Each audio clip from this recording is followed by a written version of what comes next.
شروع اللہ کے نام سے جو بے انتہا مہربان نہایت رحم فرمانے والا ہے۔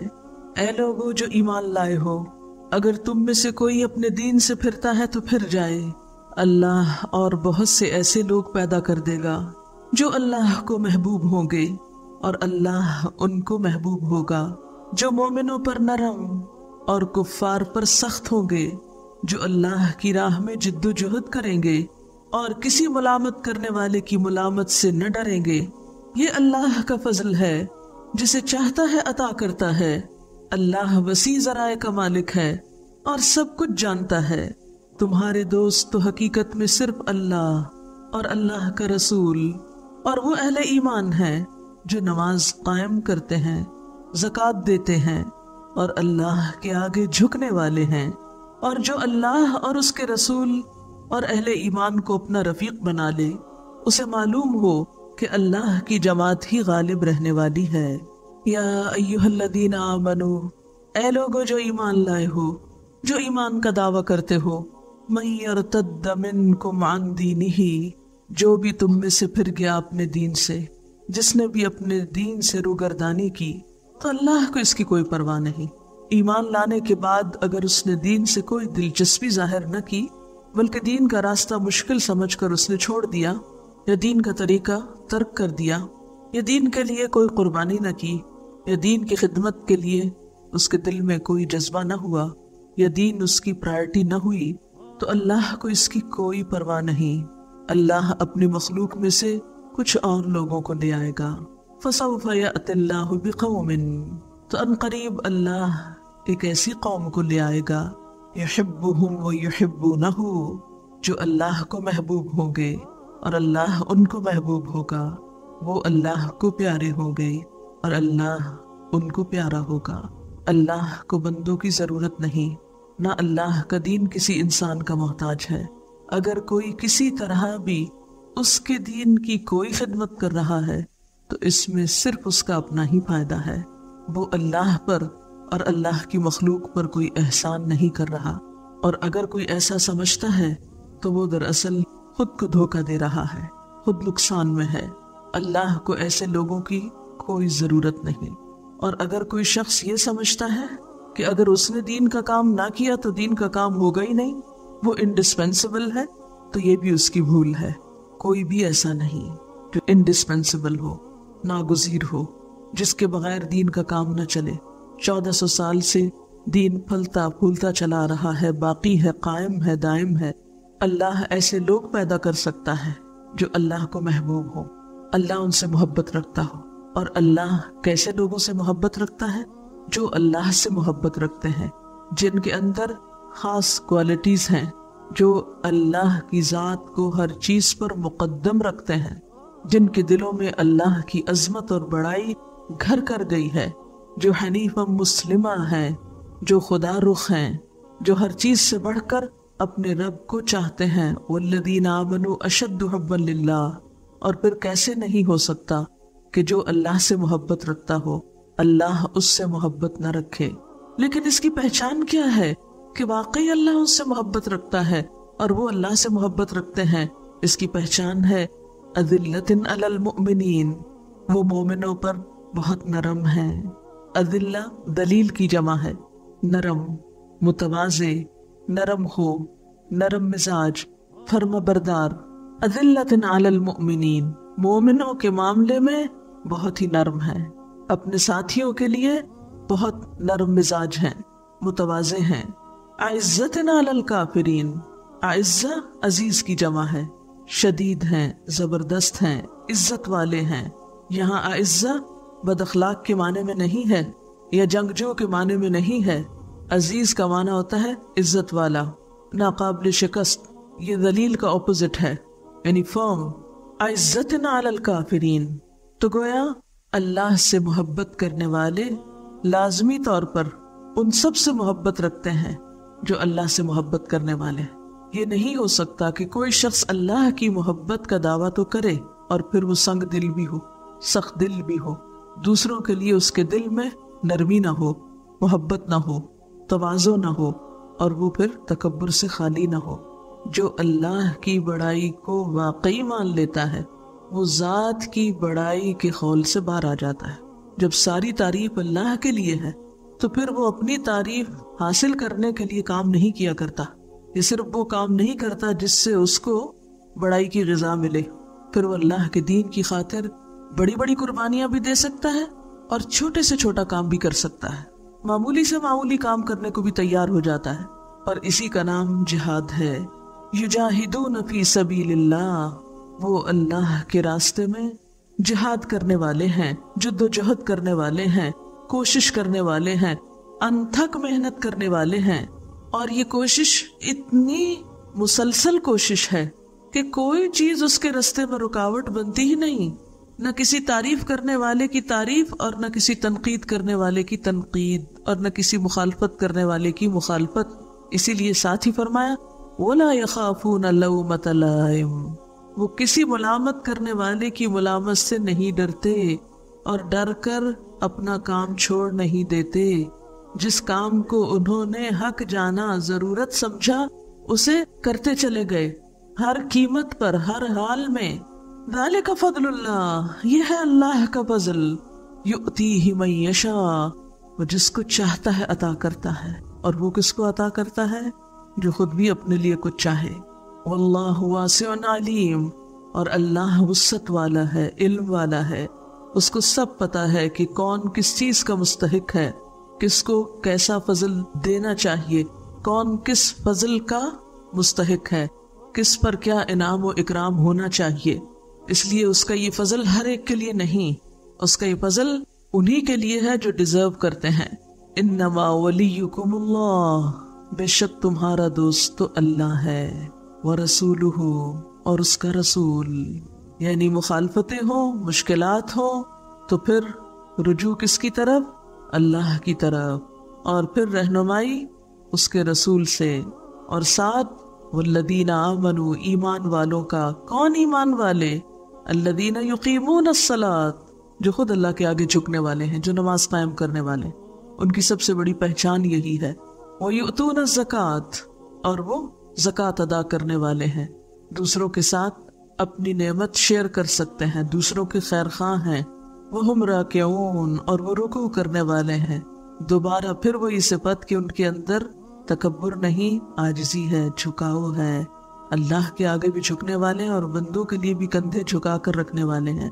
وَمَن يَتَوَلَّ اللَّهَ وَرَسُولَهُ، اور جو کوئی اللہ اور اس کے رسول کو دوست بنائے گا، وَالَّذِينَ آمَنُوا، اور ایمان والوں سے دوستی رکھے گا، فَإِنَّ حِزْبَ اللَّهِ هُمُ الْغَالِبُونَ، تو بے شک اللہ کی جماعت ہی غالب آنے والی ہے۔ کامیابی اور غلبہ ایسے ہی لوگوں کے لیے ہے کہ جو اللہ تعالیٰ کا حکم ہر حال میں مانے، رسول اللہ صلی اللہ علیہ وسلم کی سنت پر ہر حال میں عمل کرنے والے ہوں، اور اختلاف کے باوجود اہل ایمان کا ساتھ دینے والے ہوں، کیونکہ اہل ایمان سے دوستی ہو نہیں سکتی جب تک کہ ان کی طرف سے پہنچنے والی ناموافق، ناخوشگوار باتوں پر برداشت کی صلاحیت نہ ہو، اختلاف کے باوجود جب تک اتحاد کی صفت نہ ہو۔ کیونکہ کہنے کو تو جو اللہ اور رسول سے دوستی کرے گا ہم کہتے ہیں تو بہت ہی اچھی بات ہے، ہم تو ضرور کریں گے، اور ایمان والوں سے دوستی کرے گا ہم زبانی اس کا بھی دعویٰ کرتے ہیں، لیکن پھر اس کے بعد عملاً کیا کرتے ہیں کہ کیا واقعی ہماری ان سے دوستی ہوتی ہے، گہرا تعلق ہوتا ہے، یا ہر چھوٹی بڑی خلاف مزاج بات ہمیں ان سے پٹ آف کر دیتی ہے اور دور کر دیتی ہے اور ہم اپنی راہیں الگ کر لیتے ہیں۔ ایسے ہی لوگ پھر غالب کہاں سے آئیں گے؟ تو یاد رکھیے کہ آج دنیا میں اگر مسلمانوں کو غلبہ حاصل نہیں تو اس کی بنیادی وجہ بھی یہی ہے کہ ان کی دوستی اور محبت اور تعلق کے معیار بدل گئے ہیں۔ آج اللہ کی رسی کو مضبوط تھامنے کی بجائے، اللہ کے رسول صلی اللہ علیہ وسلم سے اپنا تعلق مضبوط کرنے کی بجائے، اہل ایمان کے ساتھ اتحاد اور اتفاق قائم کرنے کی بجائے، مشکلات میں، تکلیفوں میں مدد کے لیے نظریں دوسروں کی طرف جاتی، اپنوں سے دشمنی ہے اور غیروں سے دوستی ہے۔ ایسے لوگ غالب کہاں سے ہو سکتے ہیں؟ یا ایھا الذین آمنوا من یرتد منکم، یرتد، ارتد، یرتد سے مرتد اور ارتداد کا لفظ آپ نے عام طور پر سنا ہوگا۔ یہ لفظ ہے رے دال دال سے رد کر دینا، ریجیکٹ کر دینا۔ ایک تو اس کا بہت عام معنی ہے کہ اسلام کو بحیثیت دین کے رد کر دینا، ریجیکٹ کر دینا اور زبان سے اس کا اظہار کر دینا، اور اسلام کو چھوڑ کر کفر کی طرف، کسی اور دین کی طرف جھک جانا اور اس طرف مائل ہو جانا، یعنی دین اسلام کو رد کر کے کسی اور دین کو اختیار کر لینا. ایک تو یہ معنی ہے، اور اس میں زبان کی ڈکلیریشن اور عملی صورتحال دونوں چیزیں ہیں. لیکن ایک اور بھی قسم ہے لوگوں کی، وَمِنَ النَّاسِ مَن يَقُولُ آمَنَّا بِاللَّهِ وَبِالْيَوْمِ الْآخِرِ وَمَا هُمْ بِمُؤْمِنِينَ، جو زبان سے تو کہتے ہیں ہم ایمان لائے باللہ وبالیوم الآخر، لیکن ایمان کے تقاضے پورے نہیں کرتے، اس لیے اللہ تعالیٰ ان کو مومن نہیں مانتے. وَمَا هُمْ بِمُؤْمِنِينَ. تو یہ دوسری طرح کا ارتداد کیا ہے کہ خود کو مسلمان بھی ظاہر کرنا، اسلام کے دائرے کے اندر بھی رہنا، نام بھی مسلمانوں والا رکھ لینا، لیکن عملاً اسلام کے کسی اصول پر، کسی طریقے پر کوئی استقامت اختیار نہ کرنا. اور خاص طور پر دین کی خدمت کو اگر ہم لیں، مَن يَرْتَدَّ مِنْكُمْ عَنْ دِينِهِ، یعنی دین بحیثیت دین چھوڑنا ایک معنی، اور دوسرا دین کو اپنی عملی زندگی میں اختیار نہ کرنا اور دین کے تقاضوں کو پورا نہ کرنا، اور قربانی کی سطح پر دین نہ لینا، زبانی سطح پر لینا، قربانی کی سطح پر نہ لینا. یہ جملہ لکھ لیجئے، بہت سی چیز واضح ہو جائے گی. دین کو صرف زبانی کلامی لینا، جب دین کے لیے قربانی کا وقت آئے تو قربانی نہ دینا، اس وقت دین سے منہ موڑ لینا. دیکھیے آپ ذرا غور کیجئے کہ اللہ تعالیٰ یا ایھا الذین آمنوا کہہ کے پکار رہے ہیں آپ کو، ٹھیک ہے نا؟ یعنی یہ کسی اور کی بات نہیں ہو رہی، یہ کس کی بات ہو رہی؟ میری اور آپ کی بات ہو رہی. ہم سے خطاب ہے، ہم سے کہا جا رہا ہے اگر تم نے ایسا کیا کہ دین میں ہوتے ہوئے پھر دین کو چھوڑ دیا، اس سے منہ موڑ لیا، ویسے دیندار ہو لیکن قربانی کرنی پڑے، کوئی مرضی کے خلاف کام کرنا پڑے، یا کہیں مال خرچ کرنا پڑے، یا وقت لگانا پڑے، یا نازک مزاج پر کوئی چیز بھاری پڑ جائے، تو پھر کیا کرے انسان؟ دین کے کام کو خیر بات کہہ دے. اب اس کانٹیکسٹ میں آپ اس کو لیجئے، یہ کون کرتے ہیں؟ یہ کافر تو نہیں کرتے، یہ یا ایھا الذین آمنوا ہی کرتے ہیں. قربانی کی سطح پر دین کو نہیں لیتے. یعنی دین جب ہم سے کسی چیز کو دینے کا مطالبہ کرے، خواہ وہ کوئی بھی چیز ہو، ہم ہماری عزت ہو، وقت ہو، مال ہو، پسند ہو، خواہشات ہو، کچھ بھی ہو، تو اس وقت ہم اپنا دامن چھڑا لیں، پیچھے ہٹ جائیں. ارتداد کیا ہوتا ہے؟ پیچھے پلٹنا، ہم پلٹ جائیں. ویسے ہم کہیں اللہ سے محبت، رسول سے محبت، لبیک اللہم لبیک، لیکن جو ہی کوئی مشکل پیش آئے تو قدم پیچھے کھسکانا، کام چوری کرنا، ادھر ادھر چھپنا، بہانے کرنا. اس کی کیا قسمیں ہو سکتی ہیں یہ آپ کو اب سوچنا ہے. عملی زندگی میں ہم کیا کرتے ہیں؟ سوال لکھیے، جب دین ہم سے کوئی قربانی مانگتا ہے، چاہے ذاتی زندگی میں عمل کرنے کی، چاہے اس کو آگے پھیلانے کی، تو اس وقت ہم کون سا دین لیتے ہیں؟ مصلحت والا یا حقیقت والا؟ فَسَوْفَ يَأْتِ اللَّهُ بِقَوْمٍ، اگر تو تم قربانی کے وقت بھاگتے ہو، چھوڑ جاتے ہو، مشکل وقت میں بے وفائی کرتے ہو، تو پھر اللہ تعالیٰ کو تمہاری کوئی ضرورت نہیں. تم تو پھر خس و خاشاک کی طرح ہو جو سیلاب کے اوپر بہتا چلا جاتا ہے اور اس کا کوئی بھی مقام نہیں ہوتا، کہیں اس کا کوئی جماؤ نہیں ہوتا. پھر تو تم ریت کے ذرات کی طرح ہو کہ جو ہر ہوا کے جھونکے کے ساتھ اڑ جائیں. ایسے لوگوں کی اللہ کو پھر ضرورت نہیں، کیونکہ اللہ کے دین کے کام کے لیے، اللہ کے دین کی نمائندگی کے لیے کس چیز کی ضرورت ہے؟ مضبوط لوگوں کی ضرورت ہے. اب صحابہ کرام کا کردار سامنے لائیے. فَسَوْفَ يَأْتِ اللَّهُ بِقَوْمٍ، اللہ پھر اور لوگ لے آئے گا. کیسے؟ يُحِبُّهُمْ وَيُحِبُّونَهُ، ان کے اندر اللہ کی محبت ہر چیز سے بڑھ کر ہوگی اور اللہ بھی ان سے محبت رکھتا ہوگا. بألفاظ دیگر رضی اللہ عنہم ورضوا عنہ. اب یہاں آپ کو صحابہ کرام کا کردار سامنے رکھنا ہوگا کیونکہ وہ اس کی بہترین مثال تھے. یحبہم ویحبونہ کی ان کی بنیادی خوبی کیا تھی؟ اذلۃ علی المؤمنین، وہ آپس میں بڑے نرم مزاج تھے، باہم شیر و شکر تھے، گھلے ملے ہوئے تھے، یکجان تھے، سیسا پلاوی دیوار کی طرح تھے، کأنہم بنیان مرصوص تھے، ایک جسم کی طرح تھے. اسی لیے ان کے اندر غیر معمولی طاقت پیدا ہو گئی تھی اور انہوں نے بڑے سے بڑے مشکل مرحلے آسانی سے پار کر لیے تھے. صحیح بخاری میں آتا ہے رسول اللہ صلی اللہ علیہ وسلم نے فرمایا لا يرحم اللہ من عبادہ الا الرحماء، اللہ اپنے بندوں میں سے صرف انہی پہ رحم کرتا ہے جو خود رحم کرنے والے ہوں. یعنی محبت انسان کے اندر باہم رحمت اور ایک دوسرے کی خیرخواہی کا جذبہ پیدا کرتی. اب آپ دیکھیے کہ یہاں صحابہ کرام کے باہمی تعلقات کو ایک خوبصورت معاشرے کی تصویر کشی کی جا رہی ہے کہ وہ کیا ہے؟ اذلۃ علی المؤمنین، سب ایک دوسرے کے لیے نرم ہے، ادھر بھی جھکاؤ ہے، ادھر بھی جھکاؤ ہے، ادھر بھی جھکاؤ ہے، ادھر بھی جھکاؤ. ایک ایسے گروہ کا تصور ذہن میں لائیے کہ جو باہم ایک دوسرے کے لیے نرم ہے، اور کچھ ایسے لوگوں کو ذہن میں لائیے کہ کوئی کسی کی سننے کو تیار نہیں، ہر ایک دوسرے کے سامنے سیسا پلائی دیوار کی طرح کہ جس کو کوئی رخنا نہیں ہو سکتا، جس کو کوئی لچک نہیں ہو سکتی، جس کو کوئی جھکاؤ نہیں ہو سکتا، کوئی کسی کی سننے کو تیار نہیں.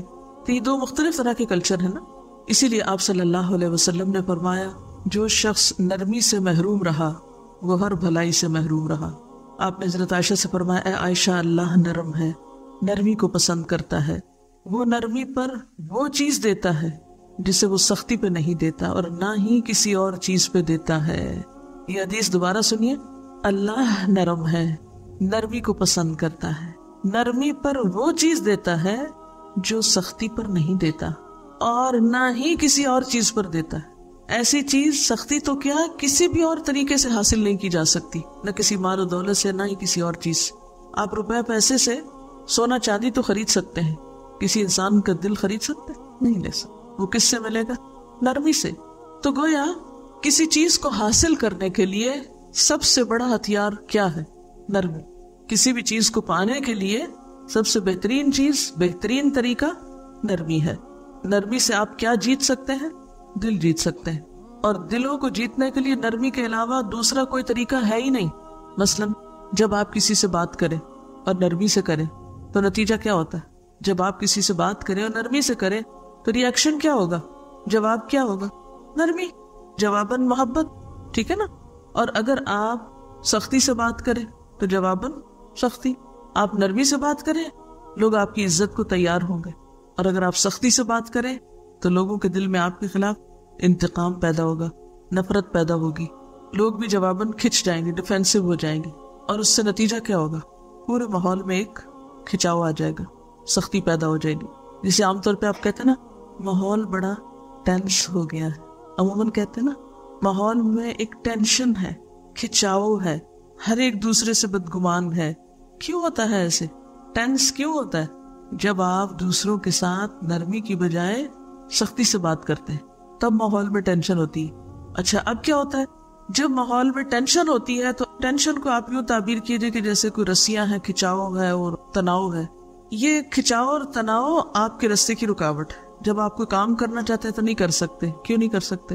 مثلاً آپ کو کوئی چیز چاہیے تھی، آپ نے گھر جا کر سختی سے مطالبہ کر دیا، مجھے یہ چیز چاہیے اور چاہیے اور چاہیے، مجھے یہ کام کرنا اور کرنا اور کرنا. مثلاً آپ لوگ دین کی کوئی بات پڑھ کے جاتے ہیں اور گھر والوں کو آج کے بعد میں تو یہ کرنے جا رہی ہوں، اعلان جنگ گھر میں. اگلے دن آپ کہیں میں دوبارہ دین پڑھنے جا رہی ہوں. اب کیا ہوگا؟ وہ کہیں گے دروازہ کھلا ہے جائیے. کریں گے؟ بہت سے لوگ یہ کہتے سنائی دیتے ہیں ہمارے گھر والے ہم سے تعاون نہیں کرتے. کہتے ہیں نا گھر والے ہمارا ساتھ نہیں دیتے، گھر والے ہمارے مددگار نہیں ہیں. کبھی آپ نے سوچا کہ آپ نے گھر والوں کے ساتھ کیا کیا ہے؟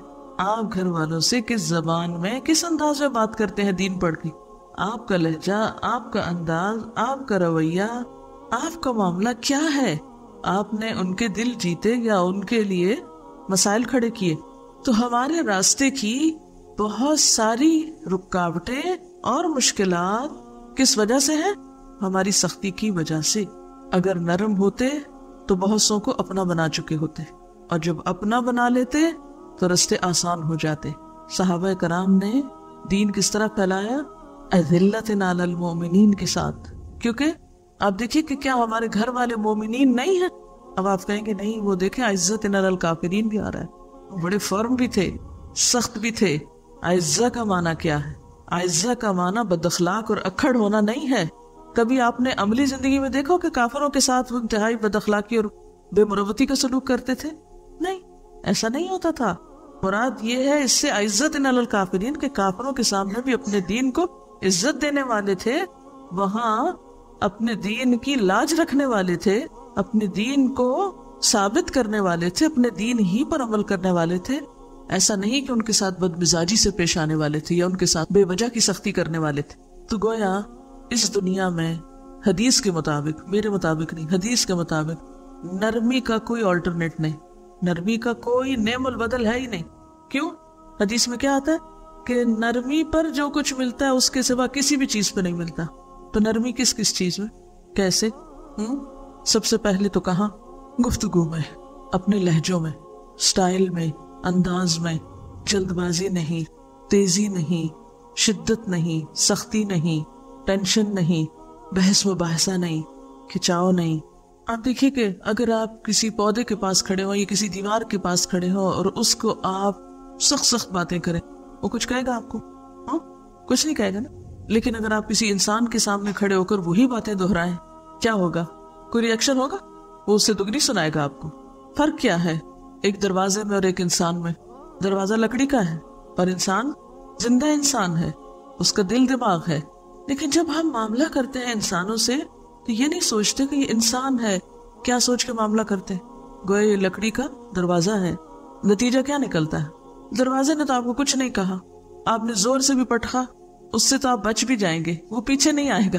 لیکن اگر آپ نے کسی انسان کے ساتھ یہی معاملہ کیا تو وہ چھوڑے گا نہیں آپ کو. آپ نے اس کے دل میں اپنے خلاف انتقام کی آگ روشن کر دی. اب وہ نہیں بجھائے گا اس کو، کیونکہ روشن آپ نے کی ہے، لگائی آپ نے ہے. تو اب اس کو کون بجھائے گا؟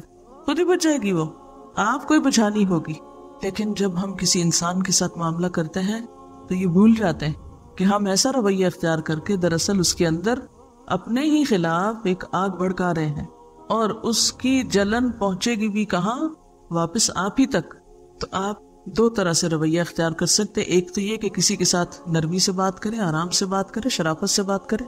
اور دوسرے یہ کہ آپ اکھڑ پنے سے بات کریں.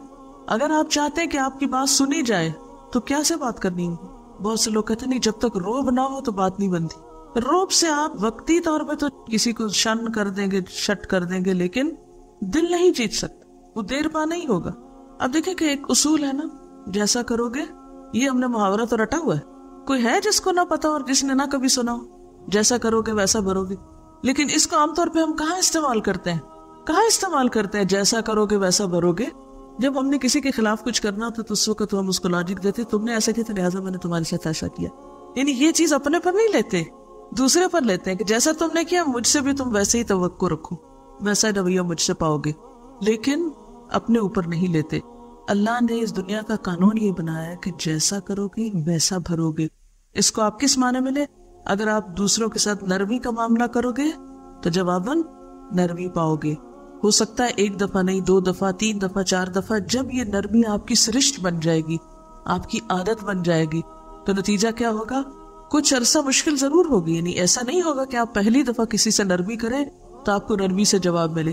دیکھیے، دین خول چڑھانے کا نام نہیں ہوتا کہ آپ آرٹیفیشلی کہیں ایک جگہ ایکٹنگ کر کے نرمی اختیار کریں اور پھر دوسری جگہ اس ایکٹنگ کو بھول جائیں. ایکٹنگ یہی ہوتی ہے نا. ہاں، تو کوئی بھی چیز جب آپ اس کا خول اپنے اوپر چڑھا کے صرف ایک وقتی طور پر مجبوری بے کسی کے عالم میں کہیں بھیگی بلی بن جائے، اور جہاں آپ کو ذرا سی بھی کچھ اپنی طاقت استعمال کرنے کا موقع ملے وہاں ساری شرافت بھول جائے، تو اس کا نام نرمی نہیں ہوتا. مجبوری کا نام نرمی نہیں ہے کہ مجبوری سے آپ کو کہیں کچھ کرنا پڑ گیا تو آپ کہیں کہ اب ہم نرم ہو جائیں. نرمی کیا ہے؟ نرمی ایک مزاجی کیفیت ہے کہ جو آپ کی شخصیت کا ایک حصہ بن جاتی ہے، آپ کے اندر بلینڈ ہو جاتی ہے. آپ کہیں بھی ہوں، بڑے سے معاملہ کر رہے ہیں یا چھوٹے سے کر رہے ہیں، برابر والے سے کر رہے ہیں، کسی دوست سے کر رہے ہیں، حتیٰ کہ کسی دشمن سے کر رہے ہیں، تو جب تک یہ آپ کے اندر نہیں آئے گی تو اس وقت تک دوسروں سے بھی آپ کو نہیں ملے گی. اچھا، آپ کسی سے نفرت کریں، جواب میں کیا ملنا چاہیے آپ کو؟ محبت. پھر سوچئے کتنے لوگوں کو ہم محبت دے رہے ہیں اور کتنوں سے ہم نفرت کا معاملہ کرتے ہیں. سوچئے ذرا، اپنے دلوں کو تو ہم نے جواز دے رکھا کہ جس کے خلاف چاہے بدگمانی کریں، جس سے چاہے نفرت رکھیں، لیکن دوسروں سے کیا تقاضا کیا ہے کہ دوسرے ہمیں ہر دل عزیز جانے، انتہائی محبوب جانے. کیا یہ ممکن ہے؟ جیسا کرو گے ویسا بھرو گے نا. یہ اگر آپ کے ذہن میں بات آ جائے نا کہ اللہ کی عبادت کے لیے، اللہ کے دین کی خدمت کے لیے مجھے دوسرے انسانوں کی مدد کی ضرورت ہے، میں تنہا نہیں چل سکتی، میں تنہا کوئی بڑا کام نہیں کر سکتی، مجھے دوسرے انسانوں کی مدد چاہیے. اور پھر مدد کے لیے کوالیفائڈ لوگ چاہیے یا نالائق لوگ بھی ٹھیک ہے، بھیڑ کافی ہے. کون چاہیے آپ کو ساتھ؟ کوالیفائڈ، سمجھدار، عقل مند، باشعور، اگر آپ باشعور لوگوں کا ساتھ چاہتے ہیں کہ وہ آپ کے مددگار بن جائیں، اگر آپ کمپیٹنٹ لوگوں کا ساتھ چاہتے ہیں، اگر آپ بہترین افراد کار چاہتے ہیں کہ وہ آپ کے ساتھ مل جائیں، تو آپ کو اتنی ہی اس کی قیمت بھی دینی ہوگی. اپنے اندر مزید نرمی اور جھکاؤ لانا ہوگا، کیونکہ ایک عام ناسمجھ انسان ہے نا، اس کو آپ کچھ بھی کہہ دیں تو اس نے جواباً کچھ نہیں کرا. اس بیچارے کی ضرورت ہے، مجبوری ہے کہ وہ آپ کے ساتھ لگا رہے، لیکن وہ کسی کام کا نہیں ہے اور آپ بہت خوش ہیں کہ وہ میرے ساتھ ہے. اتنے لوگ میرے ساتھ، یہ کوئی کامیابی نہیں. آپ دیکھیں کہ صحابہ کرام جو تھے ان کے اندر کیسی کیسی کوالٹیز تھی، کتنے شدید تھے، کتنے زبردست تھے، لیکن اس کے باوجود کس طرح آپ کے ساتھ لگے اور کس طرح انہوں نے آپ کا ساتھ دیا اور کس طرح آپ کے لیے قربانیاں کی، آپ کے لیے اپنی جان تک دینے کو تیار تھے. عمر جیسا شخص کیا کہتا ہے، یا رسول اللہ صلی اللہ علیہ وسلم میں آپ کے لیے اپنی جان قربان کر سکتا ہوں. یہ کوئی معمولی شخص کا کہنا نہیں ہے کہ کوئی ایک مسکین سا شخص جس کے پاس اور کوئی کام نہیں، جس کی اپنی جان کی کوئی ویلیو قیمت نہیں، وہ آپ کو کہے کہ میں آپ کو اپنی جان دینے لگا ہوں. یہ عمر کہہ رہے ہیں کہ میں آپ کی خاطر جان قربان کر سکتا ہوں. یہ چیز انتہائی محبت کے بغیر نہیں آ سکتی.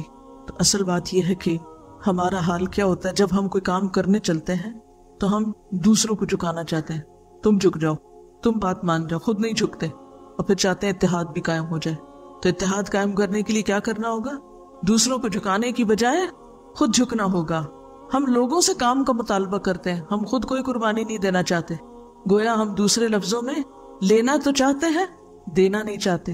تو ہمیں یہاں کیا کرنا ہوگا؟ لینے کی بجائے دینے والا بن جانا ہوگا. اسی طرح اگر ہم لوگوں کی طرف سے پہنچنے والی تکلیفوں اور شکایتوں کو مسئلہ بنا لیتے ہیں تو نقصان کیا ہوگا؟ نتیجہ کیا نکلے گا کہ وہ بھی ہمیں مسئلہ بنا لیں گے. تو کام لینے کے لیے کسی سے کیا کرنا ہوگا؟ شکایتوں کو بھولنا ہوگا. چلیے اس کو میں ایک چھوٹی سی مثال، دین کے چھوٹے کام اور بڑے کام کا فرق سمجھاتی ہوں آپ کو، کیونکہ یہ ساری صفات دین کی خدمت کے لیے نا. یا تو دین کا راستہ چھوڑ دیں آپ، یا پھر دین کا کام کریں. دین کے کام میں بھی ایک چھوٹا کام اور ایک بڑا کام ہے. آپ چاہتے ہیں بڑا کام کریں تاکہ اللہ کو راضی کریں اور بڑی جزا پائیں. ایک خاتون ہے جس کے پاس 1 کمرے کا گھر ہے اور ایک خاتون ہے جس کے پاس 10 کمرے کا گھر ہے. یعنی ایک کے پاس چھوٹا گھر ہے اور ایک کے پاس بڑا گھر ہے. جس کے پاس چھوٹا گھر ہے وہ اکیلے کام چلا لے گی نا. 1 کمرے کا گھر ہے، نہ کوئی بہت صفائی جھاڑو ہے، نہ کوئی اور بہت دھندے تردد ہے، بس کام کیا ختم کیا. لیکن جس کے پاس 10 کمروں کا گھر ہے، کیا وہ اکیلے کام کر سکتی ہے؟ اسے لامحالہ کیا ضرورت ہوگی؟ دوسروں کی مدد چاہیے نا. آپ دین کا ایک کام کرنا چاہتے ہیں، ایک بس چھوٹی سی جھونپڑی بنا لی ہے اور آپ اسی پہ راضی ہیں، وہ خوش ہے. کوئی زیادہ افراد نہیں چاہیے آپ کو. آپ ہر فن مولا خود ہی، ہر کام خود ہی کرتے ہیں، خوش ہیں کہ میں سب کچھ خود چلا سکتی ہوں. ایک یہ ایٹیٹیوڈ. اور ایک یہ کہ نہیں، بڑے کام کی ضرورت ہے، زیادہ کام کی ضرورت ہے. اب اس کے لیے کتنے ہاتھ چاہیے؟ زیادہ ہاتھ چاہیے. اور جتنے لوگ زیادہ شامل ہوں گے اتنے ہی مسائل بڑھیں گے. گھر میں 1 نوکر ہو تو 1 مسئلہ ہوتا ہے نا، اور گھر میں 10 نوکر ہو تو 10 مسئلے ہوتے ہیں. اب اگر کسی کا دل ہی چھوٹا سا ہو تو وہ تو 1 نوکر بھی برداشت نہیں کرتا گھر میں، وہ اس کو بھی نکال دیتا ہے. جاؤ جاؤ میں خود ہی کام کر لوں، مجھے نہیں پسند آتا کسی کا کام. عام طور پہ ایٹیٹیوڈ یہی ہوتا ہے نا. لیکن جن لوگوں کے دل بڑے ہوتے ہیں، آپ نے دیکھا ہوگا سال ہر سال سے لوگ ان کے ملازم رہتے چلے آتے ہیں، وہ چھوڑ کے نہیں جانا چاہتے. کیوں؟ اس لیے کہ گھر کی مالکہ بہت بڑے دل کی ہے، وہ اکوموڈیٹ کرتی ہے لوگوں کو، وہ ایڈجسٹ کرنے کا اصول جانتی، وہ قصور معاف کرنا جانتی. وہ کہتی اتنا اچھا، اتنا پرانا نوکر ہے، اتنی خدمت ساری زندگی کی، کیا ہوا اگر چھوٹی سی بات ہوئی، چھوڑو، معاف کر دو، درگزر کرو. وہ جانتے ہوئے کہ یہ غلطی کرتا ہے، وہ کیا کرتی؟ آنکھیں بند رکھتی، کوئی بات نہیں. پھر کیا ہوا؟ اس کی نظر کس پہ ہوتی؟ یہ زیادہ فائدہ پہنچا رہا ہے. اگر چھوٹی سی غلطی ہے تو کیا ہوا، اتنا فائدہ بھی تو ہے اس کا. اور دوسری طرف اگر آپ یہ سمجھیں کہ نہیں، آپ کسی کی چھوٹی غلطی کو نہیں برداشت کر سکتے، تو پھر آپ اس کے بڑے فائدے کو بھی حاصل نہیں کر سکتے. پھر آپ سمٹ جائیں گے، پھر آپ محدود ہو جائیں گے، پھر آپ کسی بڑے کام کے قابل نہیں رہیں گے. بڑے کام بڑے دل والے لوگ کرتے ہیں. بالکل ایسے ہی بڑا گلاس ہو تو اس میں کتنا پانی آتا ہے، اور چھوٹے کپ میں شور. یقین، یہ چھوٹی سی مثال ہے نا. کپ میں زیادہ پانی آتا ہے جگ میں، سوچ کے بولے. تو پھر جن لوگوں کے دل کپ سے بھی چھوٹے ہوں، وہ جگ جتنے پانی سے سیراب کر سکتے ہیں. کپ تو آپ کی پیاس بھی شاید نہ بجھائے، اور آپ تو دوسروں کی پیاس بجھانے کے لیے اٹھے ہیں، اور آپ کے پاس جگ ہے ہی نہیں، بڑا دل ہے ہی نہیں. آپ ذلت علی المومنین ہو ہی نہیں سکتے. آپ کچھ کرنے کے قابل ہی نہیں ہیں، آپ کوالیفائڈ نہیں ہیں. یہاں جو صفات بیان ہو رہی ہیں یہ اس کوالیفیکیشن کی ہیں جو اللہ کے دین کے کام کے لیے مطلوب ہے. یا آپ اس رستے پہ چلیں گے یا یہ چھوڑ جائیں گے. چھوڑ جائیں گے تو کیا ہوگا؟ اللہ کچھ اور لوگ لے آئے گا. اور اگر آپ یہ کرنا ہی چاہتے ہیں، اس راستے پہ چلنا ہی چاہتے ہیں، تو پھر آپ کو لازماً اپنے اندر یہ صفت پیدا کرنی ہوگی. فَسَوْفَ يَأْتِ اللَّهُ بِقَوْمٍ يُحِبُّهُمْ وَيُحِبُّونَهُ أَذِلَّةٍ عَلَى الْمُؤْمِنِينَ أَعِزَّةٍ عَلَى الْكَافِرِينَ. پہلی صفت ان لوگوں کی کیا بتائی گئی کہ وہ کیا کرنے والے؟ محبتیں عام کرنے والے ہیں. یہ محبت والے لوگ ہیں. اور محبت والے کون ہوتے ہیں؟ دل والے لوگ ہوتے ہیں. جس کے اندر دل نہ ہو وہ محبت تو نہیں کر سکتا نا. تو جو نرم دل ہوگا وہی اذلۃ علی المومنین بھی ہوگا. جو نرم دل ہوگا وہی محبت کر سکے گا. اب 3 حصے ہو گئے بات کے، اللہ سے محبت اور اللہ والوں سے محبت اور نتیجتاً اللہ کی محبت کا آنا، آپ پر پلٹنا. جب تک آپ اللہ سے اور اللہ والوں سے محبت نہیں کرتے آپ محبت کے قابل نہیں. اور جب آپ محبت کے قابل نہیں، آپ کے ساتھ اللہ کی رحمت نہیں، آپ پر اللہ کی عنایت نہیں، آپ اللہ کے دین کا کیا کام کرنے کے قابل ہیں؟ آج کے مسلمانوں کی اور خصوصاً دین کی خدمت کرنے والوں کی سب سے بڑی مشقت یہی ہے کہ ان کے اندر یہ خوبی نہیں ہے، نہ گھر کے اندر اور نہ گھر کے باہر. اذلۃ علی المؤمنین اعزۃ علی الکافرین. کافروں کے سامنے کیسے؟ جو دین کو نہ ماننے والے ہوں ان کے سامنے کیسے؟ اپنے دین کو عزت دینے والے. دین کو عزت دینا کیا ہوتا ہے؟ اس پر عمل کرنا، مشکل حالات میں بھی دین کو تھام کے رکھنا، فرم رہنا، اپنے اصولوں پہ قائم رہنا. وہ مین آف پرنسپل ہیں. وہ یہ نہیں کہ کافروں سے ڈر کے جیسا دیس ویسا بھیس کر لے کہ وہ کیا کہیں گے. کیا ایسے لوگ دین کی دعوت دے سکتے ہیں جس دین پر وہ خود ہی عمل نہ کرتے ہو، جس دین پہ وہ خود شرمندہ ہو، جس دین کو وہ خود عزت دینے والے نہیں خود شرمندہ ہیں؟ وہ دین کو پھیلا کہاں سے سکتے؟ پھر اس کے بعد فرمایا یجاہدون فی سبیل اللہ. وہ اللہ کی راہ میں جہاد کرنے والے ہیں. جہاد کیا ہوتا ہے؟ کوشش. کوشش کیا ہوتا ہے؟ ہل جل، حرکت، مسلسل کام. ہم جہاد کا ایک معنی پیش کر کے کہ جنگ کرنا، اور اس کے بعد سوچتے ہیں کہ عورتوں پہ جنگ فرضی نہیں ہے اس لیے ہمارے لیے تو کوئی جہاد ہی نہیں ہے، اور بس خلاص قصہ ختم. تو یہ تو منسوخ ہے، حکم آ جائے ہی نہیں، یا کم از کم میری ذات کی حد تک نہیں. تو یجاہدون فی سبیل اللہ، اللہ کے راستے میں اللہ کی خاطر جہاد کرنے والے ہیں. اور جہاد کہتے ہیں مسلسل کوشش کو، محنت کو، utmost struggle، انتھک محنت، انتھک کوشش، کبھی نہ ختم ہونے والی کوشش. اور یہ کوشش کیسے ہوتی؟ کس کس محاذ پہ ہوتی؟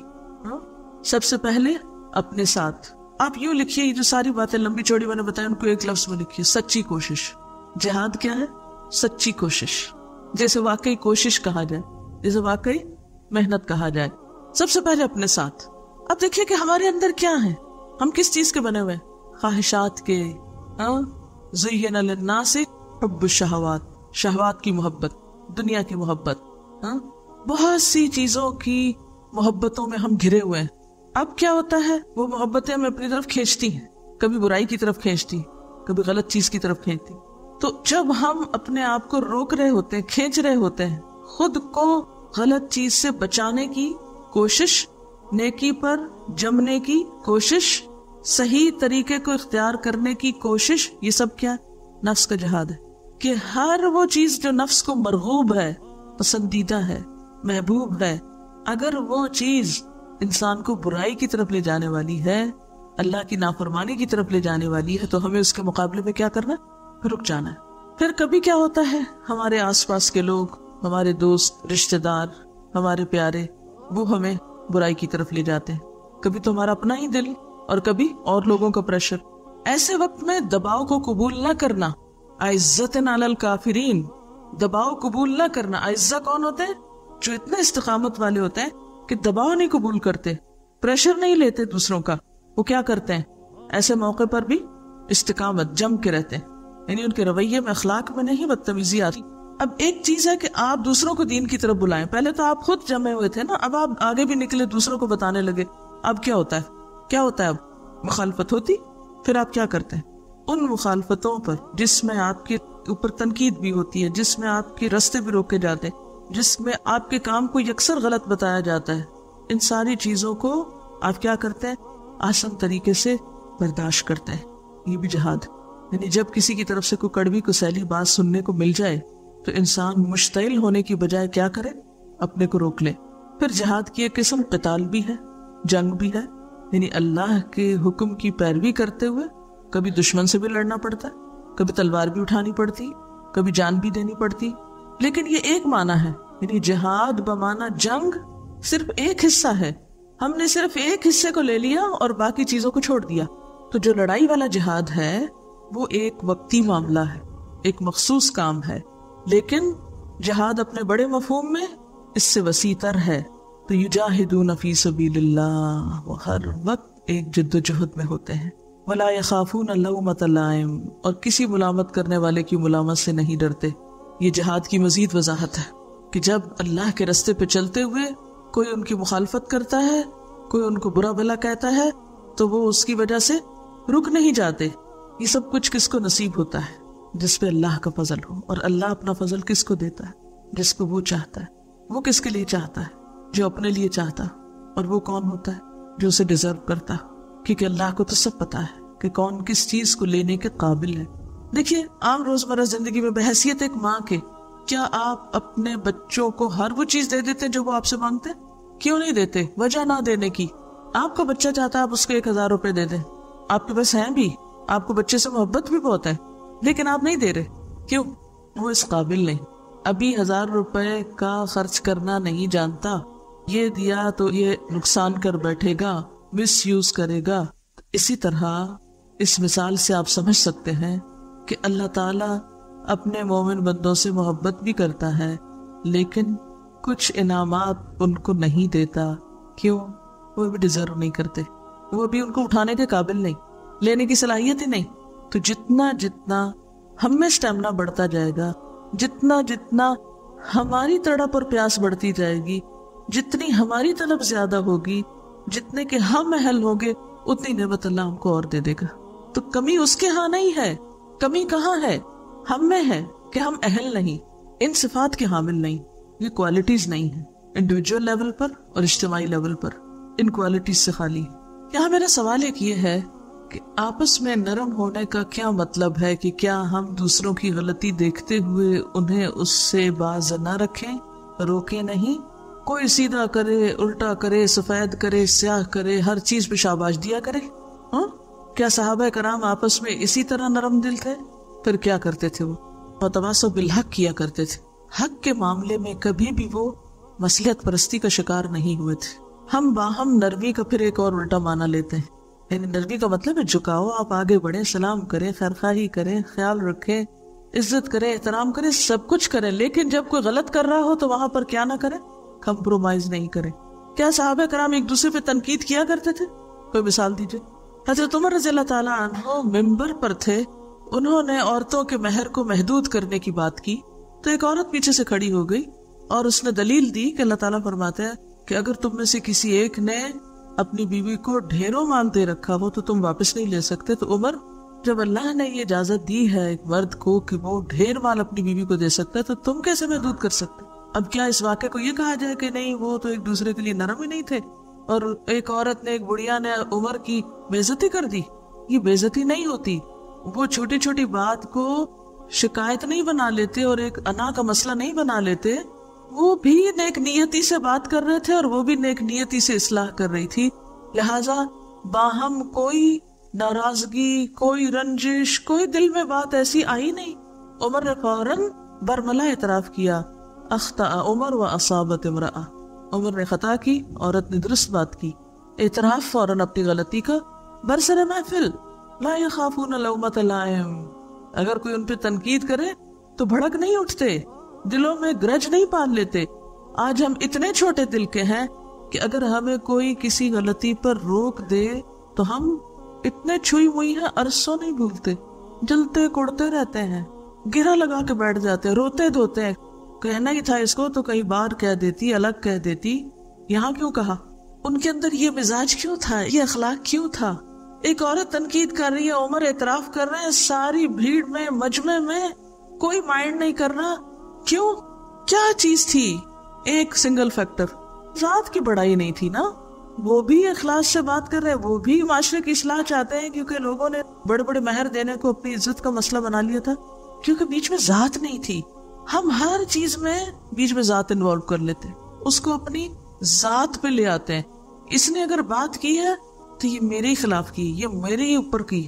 اتحاد کی راہ میں، ٹیم ورک کے راستے میں بہت بڑی رکاوٹ کہ اگر کوئی نیک نیتی سے بھی کوئی مشورہ دے دے تو اس کو ہم اپنے خلاف لے لیتے ہیں، اور عموماً مشورہ قبول نہیں کرنا چاہتے. عموماً کسی دوسرے کی رائے کو جگہ ہی نہیں دیتے، کسی کو تنقید کا موقع ہی نہیں دیتے، کسی کو اصلاح کی گنجائش ہی نہیں دیتے، کیونکہ اس کو ہم اپنے خلاف لے لیتے ہیں اور فوراً معذرت عذر اور اس کی صفائی پیش کرنا شروع کر دیتے ہیں.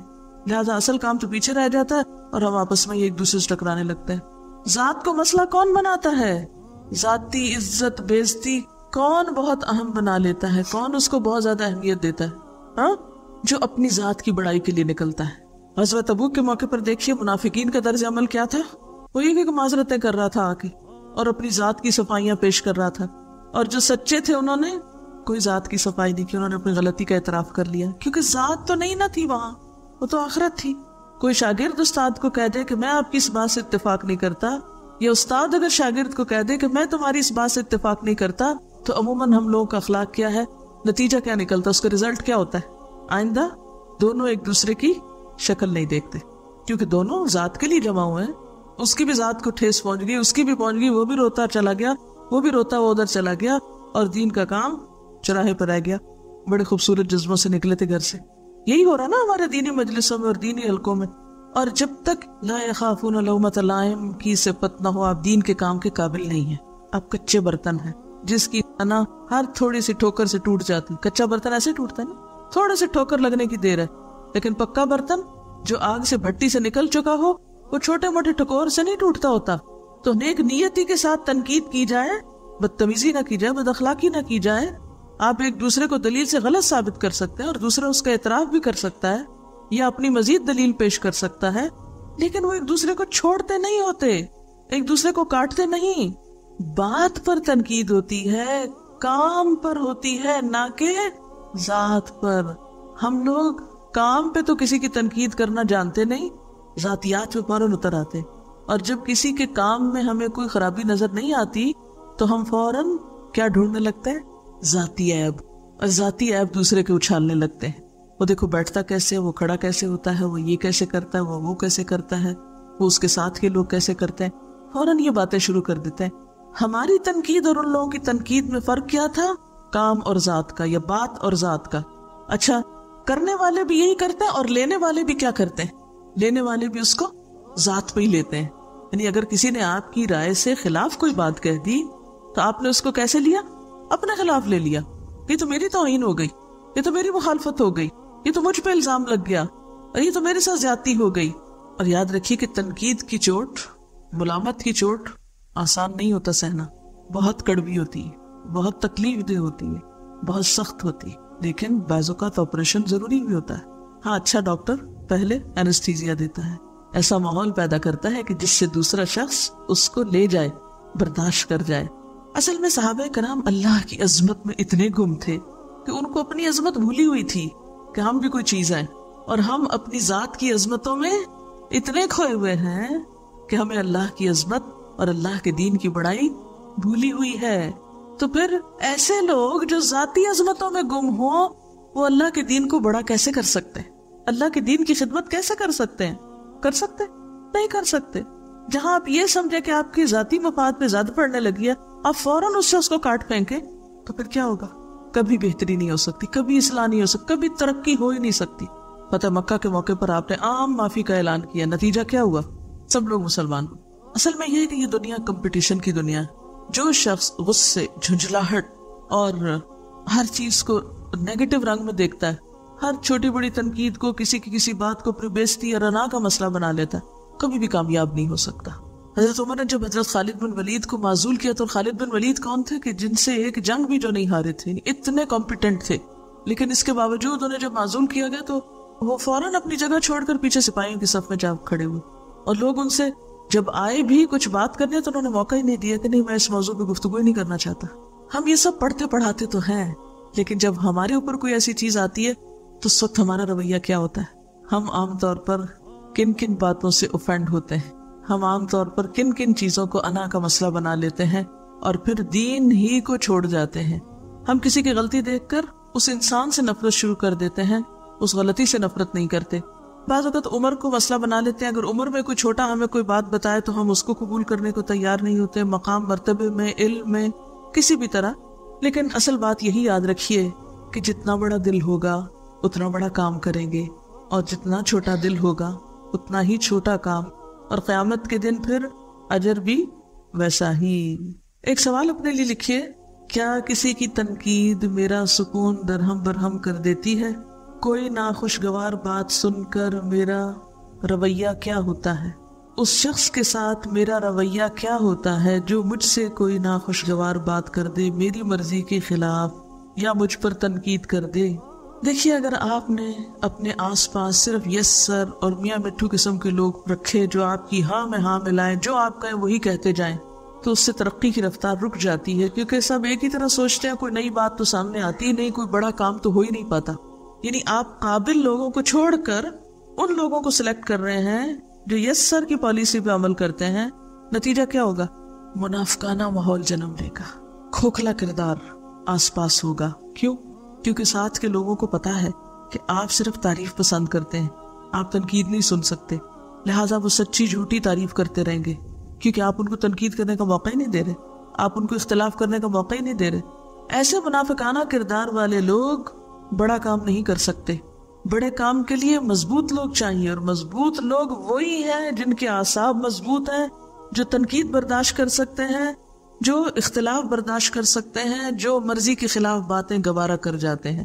عام طور پر ہمارا ذاتی اخلاق کوئی چیز نہیں ہوتا، ہم دوسروں کے رویے دیکھ کر اپنا اخلاق بناتے ہیں، جیسا کوئی ہمارے سے کرتا ہے ہم ویسے ہی اس کے ساتھ کرنا شروع کر دیتے ہیں۔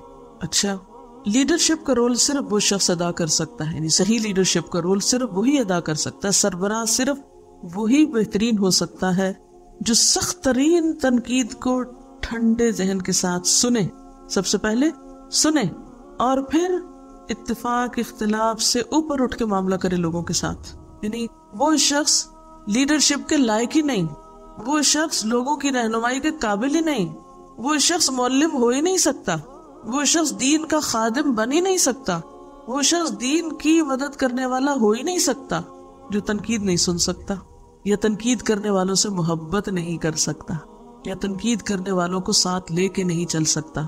طاقتور ٹیم کیسے لوگوں سے ہوگی؟ خوش آمدی لوگوں سے طاقتور ٹیم بنتی ہے یا تنقید کرنے والوں سے؟ تنقید کرنے والوں سے۔ کیوں کہتے ہیں حضرت عمر لولا ابی بکر لہلک عمر، ابو بکر نہ ہوتے عمر ہلاک ہو چکے ہوتے، کیونکہ وہ ان کو روکنے والے تھے، پکڑنے والے تھے۔ آپ صلی اللہ علیہ وسلم کی وفات کے موقع پر کیا کردار تھا حضرت ابو بکر کا؟ آج اس کردار کی ضرورت ہے، یہ کردار پیدا ہوگا تو دین کا کام ہوگا، ورنہ نہیں ہو سکتا۔ اب اپنے آپ کو سوچیے، اپنے اپنی جگہ پر سوچیے، آپ کی ٹیم میں کون کون لوگ شامل ہیں؟ آپ کے مددگاروں میں کون کون ہے؟ آپ کی یس مین کرنے والے لوگ، یا وہ بھی جو ذرا مختلف رائے رکھتے ہو؟ اپنے ساتھیوں کو دیکھیے، کیا آپ نے ارد گرد صرف تعریفیں کرنے والے لوگ اکٹھے کر رکھے ہیں، یا صرف دوست اکٹھے کر رکھے ہیں، یا مخالف بھی ساتھ لے کے چل رہے ہیں؟ کوئی بھی ٹیم، چاہے آپ کسی برانچ میں کام کرتی ہیں یا کہیں کسی گھر میں آپ رہ کے کچھ کر رہی ہیں، کسی بھی محاذ پر آپ اکیلے تو نہیں کر سکتی نا دین کا کام، یہ کر سکتی۔ جو اکیلا کر رہا ہے وہ بھی گڑبڑ کر رہا ہے، کیونکہ یہ کام اکیلے ہونے کا ہے ہی نہیں۔ دین کی تعلیم، دین کی خدمت، دین کی تبلیغ کا کام اکیلوں کا کام نہیں ہے، یہ اجتماعی کام ہے، یہ ٹیم ورک کے ساتھ وجود میں آتا ہے۔ اپنی ٹیم کا جائزہ لیجیے، آپ کی ٹیم میں کون ہے، آپ کس کس کو ساتھ لے کے چل سکتے ہیں۔ کیا ایسا تو نہیں کہ جو شخص ہمارے کام پہ تھوڑی سی تنقید کر دے ہم اس سے بچ بچ کے رہنا شروع کر دیں، یا ہم اس کو الگ پھینکنا شروع کر دیں؟ سوچئے، اپنا جائزہ لیجئے، اور پھر اس کے بعد آپ دیکھیے ایک اور معیار دے دیا گیا دوستی کا، انما ولیکم اللہ، اللہ کی دوستی، ورسولہ، اور اس کے رسول کی دوستی، والذین آمنوا، اور ایمان والوں کی۔ کون ہے وہ؟ الذین یقیمون الصلاۃ، جو نمازوں میں اچھے ہیں، ویؤتون الزکوٰۃ، جو مال خرچ کرنے والے ہیں، وہم راکعون، جھکے ہوئے عاجز متواضع لوگ، ومن یتول اللہ ورسولہ والذین آمنوا فإن حزب اللہ هم الغالبون، جن کی ٹیم ان پر مشتمل ہوگی، جس ٹیم کے اندر اللہ کی محبت ہوگی، جس ٹیم کے اندر رسول اللہ صلی اللہ علیہ وسلم کی سنت ہوگی، جس ٹیم کے اندر خدا ترس لوگ اور جھکنے والے موجود ہوں گے، ایک دوسرے کی سننے والے لوگ موجود ہوں گے، ایسے ہی لوگ پھر غالب آ جائیں گے. اور اگر آپ غالب نہیں آ رہے تو اس کا مطلب یہ ہے کہ آپ ان صفات سے خالی ہیں. ہم سب کیا چاہتے ہیں؟ ہمارا دین غالب ہو، دین کو کامیابی ہو، ہمیں کامیابی ہو. چاہتے ہیں نا؟ یہ ہم سب ترقی کریں، دین ترقی کرے، مسلمان ترقی. ہم سے مراد میں نہیں ہے، مراد یہ کہ امت مسلمہ یا مسلمان جو ہے وہ غالب ہو. چاہتے ہیں اس وقت غالب نہیں ہے. مسلمان اس وقت غالب نہیں ہے. کیوں نہیں ہے؟ ان کے اندر یہ صفات نہیں ہے. اصل میں ہم یہ بھول گئے ہیں کہ ترقی کا راستہ، کامیابی کا راستہ، بلندی کا راستہ، غالب ہونے کا راستہ سہل اور ہموار راستہ نہیں. یہ دنیا کیا ہے؟ آزمائش کا جنگل، کانٹوں بھرا جنگل. ہم اس کو کس طرح لینا چاہتے ہیں؟ اسموتھ راستہ تو ہم چلنے کو تیار ہیں، اور اگر وہ اونچا نیچا ہو تو ہم نہیں چل سکتے، ہم بیٹھ رہے ہیں. تو غلبے کی منزل اور ترقی کا راستہ کیسا راستہ ہے؟ اونچ نیچ والا، نہ ہموار، نہ پسندیدہ، نہ گوار، نہ خوشگوار چیزوں سے بھرا ہوا. اس پہ کون چل سکتا ہے؟ جس کے دل میں اللہ کی محبت، ذاتی بڑائی کا احساس نہ ہو، جو مسلسل کوشش کرے اور جو کسی بھی کڑوی کسیلی تنقید والی بات کو برا نہ مانے. جو لوگ چھوٹے دل کے ہوں، چھوٹی چھوٹی بات کو مسئلہ بنا لیں، شکایتیں لے کے بیٹھ جائیں، شکایتی مزاج کے ہوں، وہ یہ نہیں کام کر سکتے. معمولی باتوں میں الجھ جائیں، ذرا سی چیز سے ڈسٹریکٹ ہو جائیں، ذرا سی چیز کو مصیبت بنا لیں اپنے لیے، پریشان ہو جائیں، ہر چیز میں اٹک کے رہ جائیں، اسی پہ رونا دھونا مچا دیں. ذرا سی مشکل آئی، یہاں سے ذرا سی ٹھوکر لگی، ذرا کسی نے کچھ کہہ دیا، کچھ چپ گیا، اب کیا ہے؟ وہ وہیں بیٹھ گئے. پھر اب وہ مزاج سے باہر آئیں گے کسی وقت تو پھر دین کی خدمت فرمائیں گے. ابھی تو موڈ ہی نہیں رہا. ہم تو اتنے سینسٹیو ہیں، اتنے حساس ہیں، اور سب اپنی ذات کے معاملے میں کہ چھوٹی چھوٹی بات ہمیں دوسروں کی بری لگ جاتی، پھر ہم اس پہ روتے دھوتے رہتے ہیں، پھر ہم اس کو انا کا مسئلہ بنا لیتے ہیں، پھر ہم اس کو عزت نفس کا خوبصورت نام دے دیتے ہیں اور سب کچھ چھوڑ کے بیٹھ جاتے ہیں. تو بات یہ ہے کہ کامیاب صرف وہ ہو سکتا ہے جو کانٹوں سے الجھے بغیر تقویٰ کا طریقہ اختیار کرتے ہوئے اپنا سفر جاری رکھے اور اپنی یکسوئی کو، حنیف و مسلمہ ہونے کو، اپنی دل جمعی کو ہر حال میں برقرار رکھے. کوئی تنقید اس کے دل کا سکون درہم برہم نہ کرے، کسی بھی تلخ ترین تجربے سے بے حوصلہ نہ ہو، انتہائی ناکامی سے بھی ناخوش نہ ہو، پھر بھی جم کرے. یہی راستہ ہے، جانا ہی ادھر ہے، دوسرا تو راستہ ہے ہی کوئی نہیں. وہ گر گر کر اٹھے، وہ لڑک لڑک کر بھی چلتا رہے. ایسے ہی لوگ اللہ کو چاہیے. اگر تم ایسے نہیں ہو، اللہ اور لے آئے گا، پھر اللہ کا فضل بھی نہیں پر ہوگا. تو کرنا کیا آپ نے؟ کوئی اصول بنائیے آج کے لیے. کیا کریں گے آج کے بعد؟ ایک تو نرمی پیدا کریں گے، تنقید سے پھر خوش ہوا کریں، ہنس پڑا کریں، مسکرا دیا کریں. آپ صلی اللہ علیہ وسلم نے اپنی ذات کے لیے کبھی بدلہ نہیں لیا. تو آپ دیکھیے کہ ہر چیز آسان ہو جائے گی. دوسروں کی تنقید کو پازیٹیولی لیں، اپنی کمی پہ غور کریں اور اس کو پورا کرنے کی کوشش کریں، اور اس کے بعد اس سے نکل آئیں. اور کرنے کا کام یہ ہے کہ چلتے رہنا ہے. کیا آپ کا دل چاہتا ہے کہ قیامت کے دن آپ کو نبی صلی اللہ علیہ وسلم کی رفاقت میسر آئے؟ تو پھر آپ کے اندر کون سا اخلاق ہوگا کہ آپ بھی ان کے قریب ہو سکیں؟ وہی جو صحابہ کرام کا تھا. تو اللہ تعالیٰ سے دعا ہے کہ اللہ تعالیٰ ہمارے اندر یہ صفات پیدا کرے تاکہ ہم اس کے دین کے کام کے قابل ہوں، اور کل قیامت کے دن جب آپ کو منہ دکھائیں تو ہم سرخرو ہوں. سبحانک اللہم و بحمدک نشہد ان لا الہ الا انت نستغفرک و نتوب الیک. والسلام علیکم ورحمۃ اللہ وبرکاتہ.